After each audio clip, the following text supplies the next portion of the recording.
I designate them to the Committee on Legal and Parliamentary Affairs. The Honorable Jonathan Odur, who is Shadow Minister of Justice and Constitutional Affairs. The Honorable Shs500m Malende, in charge of human rights.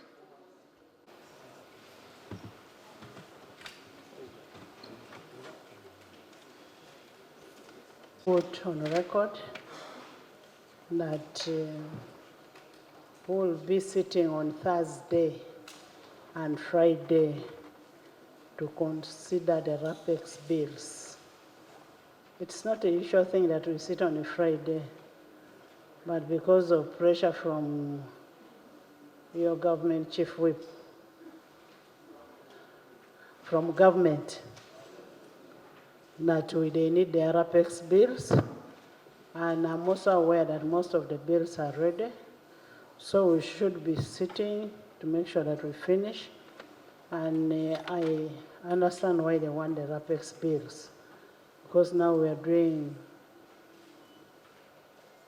budgeting, and some of these institutions are not getting money, so I think they want to get them out of the way. So we'll sit and consider that. Honorable members, we shall also be sitting next week after the RAPEX bills to consider the tax bills. The tax bills were laid on table and they are being considered. But I want to urge the chairperson of finance that as you consider these bills, you should be able to get the stakeholders and consult the stakeholders on these bills. Let's not only make bills that help us in this house, but you should have public consultation so that we don't get problems like the problems we are getting right now. Let's have public consultation, hear from people on what they think about these bills. For instance, somebody came to me and was telling me, just imagine they want to tax on a purchase of land or a sale of land. Assuming you are a civil servant, you've got that money that you've gotten out of what you're doing has been taxed. The land that you're buying, for you to transfer that land, you must pay a tax. And then again, when you sell that land, you again pay. So that is triple taxation. So we need to understand. We need to consult the stakeholders to this effect so that we make laws, we make taxes that favor the country. I want to also urge Attorney General to be considerate when we are doing all these things. Honorable members, that must be done. I want to see an advert that there will be a public consultation on the taxes that we are going to pass. Honorable members,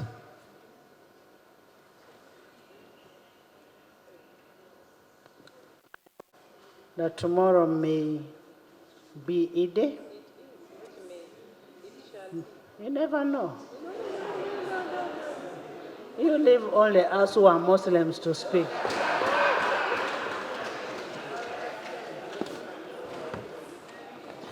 I want to take this opportunity to wish our Muslim brothers and sisters a happy Eid, and may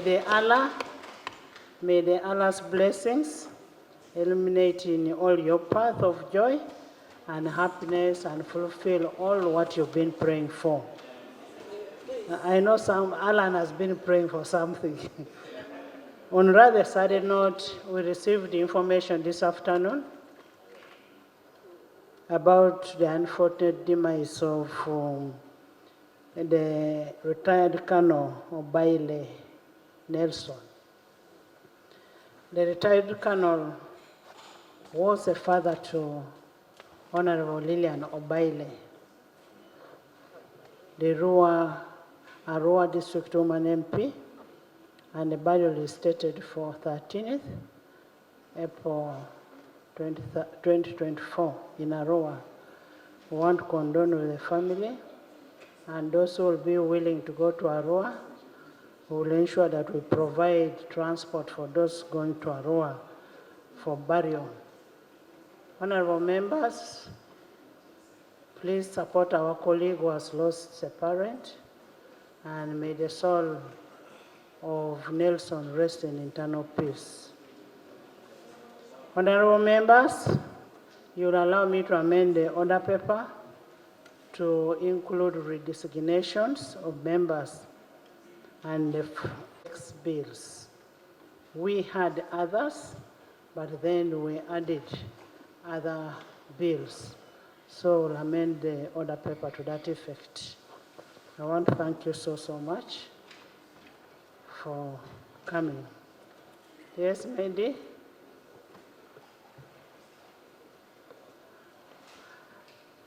Patrick, congratulations, you won in PAP.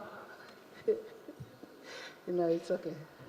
Thank you, Right Honorable Speaker and honorable colleagues. Right Honorable Speaker. The reason I have emphasized the need for public hearing, that is why I've said we must have public hearing to ensure that the legislation reflects what is required, what is outside there. The IFMIS is not a tax. It is a system of tax collection.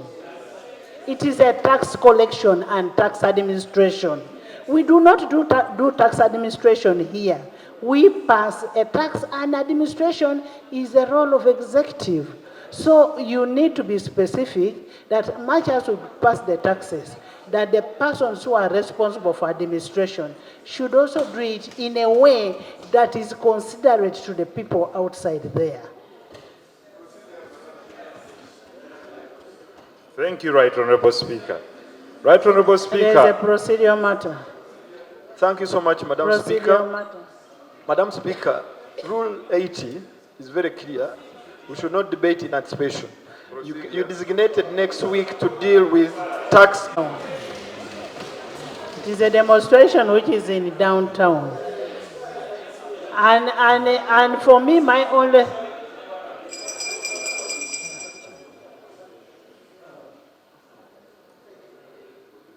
If you want to talk, I'll give you a microphone. But if you feel you should continue, we are here to solve people's problems. But if you all want to make noise here, yes, Felix. Madam Speaker, the matter being raised by Honorable Nsereko is very... Honorable Nsereko is on procedure. You're still coming back. And is raising that issue on behalf of the... Gave him marching orders when we were vetting him that you must be in the house every day. And I want to thank him so much. Honorable Balam, thank you for being in the house. That was one of the... Yes, maybe can you finish? Right Honorable Speaker, as we wind up, just a second, as we wind up, and I'll take the plea. You know, honorable members, what we are doing is getting information to form what we are going to discuss. Right Honorable Speaker, it is very absurd. And what I'm talking about, if given chance in the future, I would like to bring real evidence to dispute his facts. And the reason is very clear. Companies in some parts of the world issue e-receipts.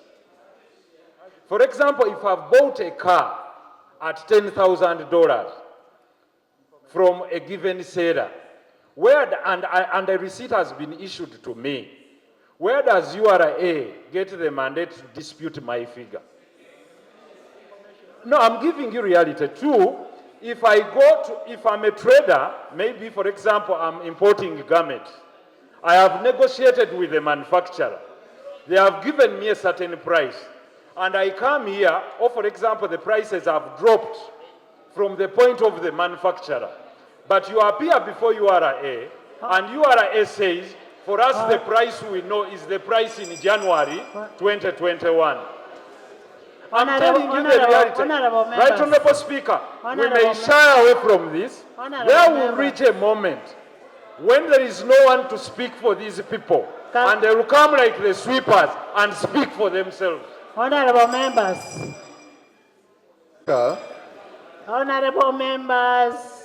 Right Honorable Speaker, tax is a matter of law. We should be distinguishing from tax and administration.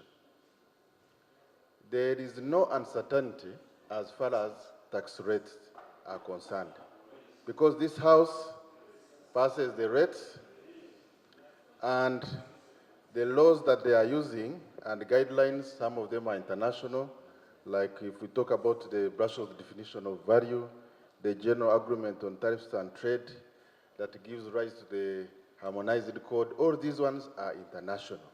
So the issue should be not that Parliament is inconsiderate, but we actually pass the laws in this House. Now, the issue of administration, I think, is where the member is raising concerns. And, Right Honorable Speaker, you have guided. We need to listen to all the parties and not to debate with a lot of emotions and information that might be misleading. If it is an issue of valuation, it is provided for under the GATT and the harmonized code. If people are applying it wrongly, then we can listen and understand, and then we can be able to guide our administrators to say, look, here you are overtaxing people, you are overvaluing goods. But we should not debate without information. So I would like to concur with you, Right Honorable Speaker, that we follow your guidance and allow us to listen to the people and also listen to the administrators so that we can be able to guide. I submit. Thank you. Thank you.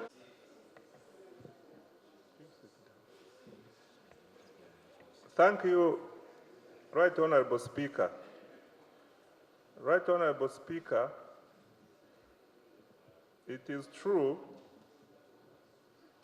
we have experienced a challenge with the traders in Chikubo, and yesterday they staged a strike. Today we have received reports that some have started opening their shops. Madam Speaker, I wish to inform Parliament that there are 3 issues under contention, but the main one concerning URA is IFRIS. There is an IFRIS issue, there is taxation of textiles by weight, which the traders are objecting, and also there is a concern that the chain of distribution, some of the manufacturers have become wholesalers, have become retailers, the whole chain, hawkers, etc. Madam Speaker, while I listened to Honorable Sereko and Honorable Leader of Opposition, they mentioned lack of sensitization. I wish to inform this House that ever since IFRIS was launched in 2019 and subsequently we underwent full implementation after the COVID, URA has visited over 20,000 traders in the Kampala Central Business Districts with sensitization, with installation and everything. They also mentioned that the app or the phone is not available. Madam Speaker, we have got 3 options. You can have an IFRIS machine installed in your shop. You can have an app, or you can even install the system on your computer in the shop. These are the 3 options we have provided.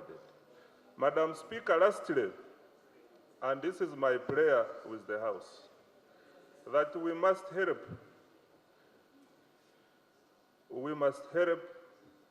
URA and government to raise the revenue by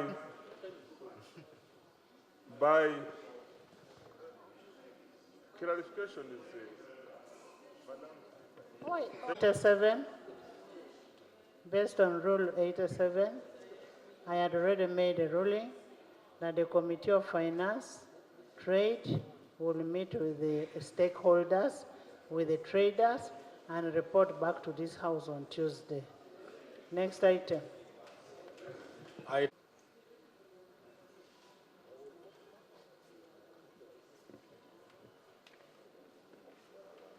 Service and Local Government, Honorable Ochua David, to the Committee on Gender. I'll commence by receiving our new member, the newly sworn-in woman member of Parliament of Dokoro. But in absentia, she's welcome, and congratulations. To designate her on the Committee on HIV/AIDS and related matters.